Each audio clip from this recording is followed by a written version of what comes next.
ಸಂವಿಧಾನದ ವಿಧಿ 14 ಮತ್ತು 18ರ ಪ್ರಕಾರ ಪ್ರತಿಯೊಬ್ಬ ನಾಗರಿಕನಿಗೂ ಸಮಾನತೆ ಇದೆ.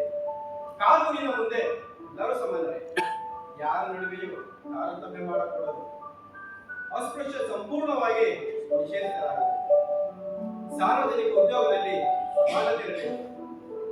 ಹಾಗೆ ಸಂವಿಧಾನದ ವಿಧಿ 1928ರ ಪ್ರಕಾರ ಪ್ರತಿಯೊಬ್ಬ ನಾಗರಿಕನಿಗೂ ಸ್ವಾತಂತ್ರ್ಯಕ್ಕೆ ವಾಕ್ ಸ್ವಾತಂತ್ರ್ಯ, ಸಮಾನತೆಯ ಸ್ವಾತಂತ್ರ್ಯ, ಓಡಾಡುವ ಸ್ವಾತಂತ್ರ್ಯ, ಜೀವಿಸುವ ಸ್ವಾತಂತ್ರ್ಯ, ಅಭಿವ್ಯಕ್ತಿ ಸ್ವಾತಂತ್ರ್ಯ ಅಷ್ಟೇ ಅಲ್ಲ, ನಿಮ್ಮ ಸಂಗಾತಿಗಳನ್ನು ಆಯ್ಕೆ ಮಾಡುವ ಸ್ವಾತಂತ್ರ್ಯ ಕೂಡ ಇದೆ.